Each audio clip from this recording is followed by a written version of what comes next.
What's up, guys? So you're probably like, when is Pete gonna talk to us about a plant again? I know it's been a while. My page has kind of been all over the road, but I've been having a lot of fun, and I hope you guys have been following and enjoying it like I have. Today I am going to be talking to you about a plant again, and this plant's pretty exciting, like all the other plants on Sand Hill Farm, for a couple of reasons. For one, it's like bulletproof. It's very easy to grow. Like if you have a brown thumb, you want to grow this. And what we're going to be talking to you about today is cassava, or also known as manioc. Cassava is a root crop that basically tapioca pudding is derived from. It's a starch. It can be made into a bread. It can be fermented. Many different uses for it. And I've heard up to 50,000 pounds per acre cassava can be, produced. So it's a very heavy producing crop. It produces, immense amounts of food, and it's bulletproof. And if you have a brown thumb, this is something that you want to grow. Over my shoulder, right there, right here, that's cassava. So, super easy to grow, super beautiful plant.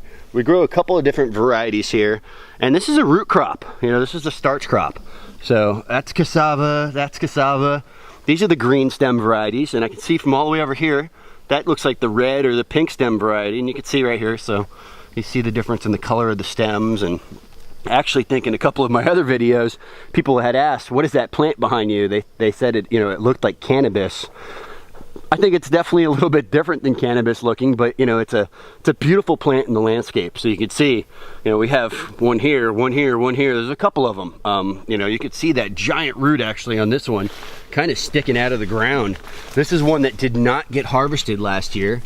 I don't know if you guys can see that, but that is a giant cassava root, and it looks like an armadillo made a house underneath there. So cassava, we're gonna show you how to harvest that. We're gonna show you how to plant that.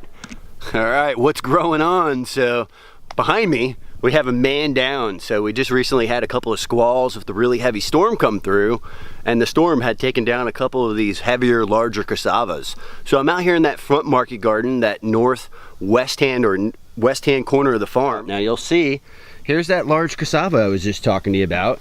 And I got this guy here again. Oh, hey, Ian. Oh, hey, guys. You just hanging out here in the yard, huh? Chilling in the jungle. Chilling in the jungle. What are you working with? What do we got? Gonna harvest this cassava here. Fell down. It's got some nice root on it. That soil's not looking too bad. Oh, yeah, the soil looks great.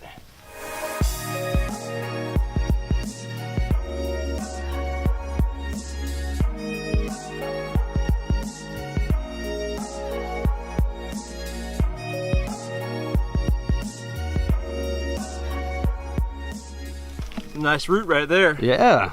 So let's stick that to the side, Ian. We'll wash it off here in a second and just show them the root a little bit further and talk about the cleaning process. But let's cut up a little bit of that stem and show them how we replant cassava. Now you would want to change the location of where you're growing the cassava, but for this short video, we're just going to show you how you actually start this. And 3 nodes below, 3 nodes up basically. It's about 3 here, maybe give or take 3 or 4. So basically, now, if you didn't want to dig a hole, you could just pound it in the ground with the hammer. Yeah, we already had the hole, so. Yeah, and they don't even need to be straight up and down. You could plant them on an angle. You can even lay them flat. I've seen them done that way too, haven't you, Ian? Yeah, I've seen it done that way. Where's the other half? Right here. So let's plant that kind of just in this area next to it, just to show them how you could do it 2 different ways. And look, you can see Ian's just literally laying that flat in there, letting that one end sit just a little bit high. And I've started them both ways, and I've never had failure. These are really easy to start. Maybe put a little bit of mulch over the top, protect that soil that we've now exposed, and you're good to go. All right, so right now we're cleaning off that cassava, and something that I'll point out to you, if you bought cassava in the grocery store, cassava in the grocery store is treated with a wax. It's got a heck of a shelf life. It probably could last a few weeks, maybe even a month inside the grocery store. Fresh cassava needs to be harvested and processed within probably 24 to 48 hours of harvesting. It's not going to last like that stuff you're getting from the grocery store. So you do want to, process this as quickly as possible. It'll be much tender, much sweeter, much better.